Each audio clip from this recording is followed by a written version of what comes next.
ایک حدیث میرا دل کرتا ہے آپ کو یاد ہو جائے، مستدرک للحاکم میں حدیث ہے۔ حضرت انس بن مالک رضی اللہ تعالیٰ عنہ فرماتے ہیں ایک بھائی حضور کی بارگاہ میں بیٹھا رہتا تھا، نکما نہیں تھا، شارحین حدیث کہتے ہیں کہ کسی مجبوری سے وہ کام نہیں کر پاتا تھا، یا کرتا تھا تو کام آگے نہیں چل پاتا تھا،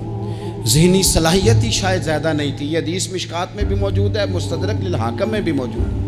حضرت انس بن مالک رضی اللہ تعالیٰ عنہ فرماتے ہیں وہ حضور کی بارگاہ ناز میں بیٹھا رہتا تھا، اس کے بھائی نے آ کے شکایت کی، یا رسول اللہ صلی اللہ تعالیٰ علیہ وسلم،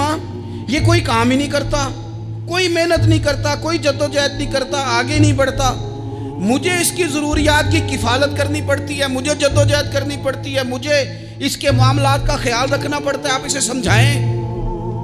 تو حضور نے بہت سارے لوگوں کو سمجھایا جو کام نہیں کرتے تھے۔ ہمیں سیاستہ میں وہ حدیث بھی ملتی ہے جس بندے کو نبی پاک صلی اللہ علیہ وسلم نے کہا تھا کہ تیرے پاس جو بھی گھر میں ہے لا، تو وہ پیالہ اور کمبل لائے تھے، حضور نے بیچ کے کہا تھا جا کلاڑا خرید کے لا اور لکڑیاں کاٹ کے تو بیچ کے اپنا اور اپنے گھر والوں کا پیٹ پال۔ یہ ساری باتیں اپنی جگہ پر یہاں نبی پاک نے ایک روحانی مسئلے کا حل بھی بتایا۔ اللہ کے محبوب علیہ السلام سے عرض کی حضور یہ یہیں بیٹھا رہتا ہے اور سارے ہی کام مجھے کرنے پڑتے ہیں۔ حضور نے نظر مبارک اٹھا کے بھائی کی جانب دیکھا جو بھائی کا شکوہ کر رہا تھا، تو قریب محبوب فرمانے لگے ہو سکتا ہے یہ جملے میرے محبوب کے، ان کو کہیں لکھنا، ان کی مٹھاس دیکھو، ان کا حسن دیکھو، اور بھائیوں کی محبت کے بیچ جو رسول پاک پیوند لگا رہے ہیں اور جوڑ رہے ہیں، اور جس انداز میں بھائی کو بھائی سے ملا رہے ہیں، اس لہجے کے حسن کی مٹھاس کو بھی ذرا چکھ کے دیکھو۔ حضور فرمانے لگے ہو سکتا ہے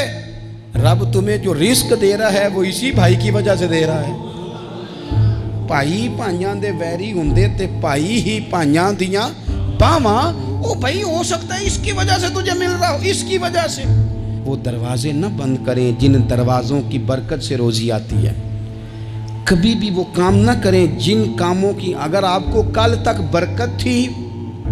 کل تک کام ٹھیک چل رہا تھا، کل تک نظام بہتر تھا، اور آج آپ کو محسوس ہوتا ہے کہ کہیں کمزوری آ گئی ہے، کہیں حالات اس طرح کے نہیں رہے، تو پھر آپ غور کریں کہیں ایسا تو نہیں کسی غریب کا آپ کے گھر سے رزق جاتا تھا اور آپ نے بند کر دیا،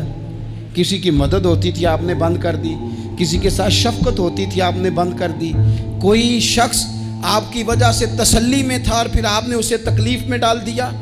اللہ کے محبوب نے فرمایا تمہارے کمزوروں کی وجہ سے تمہیں رزق دیا جاتا ہے، تمہارے ضعیفوں کی وجہ سے تمہیں رزق دیا جاتا ہے۔ تم نے تو ایک بندہ یہ کہہ کے نکال دیا کہ جا تیری تنخواہ میں نہیں دے سکتا، لیکن کیا پتا کہ اس کی تنخواہ کی وجہ سے ہی باقی سارا کچھ بھی آتا ہو، کیا پتا کہ اسی کے سبب سے اللہ انعام فرماتا ہو۔ لہٰذا ان روحانی مسائل کا بھی تھوڑا سا خیال کریں۔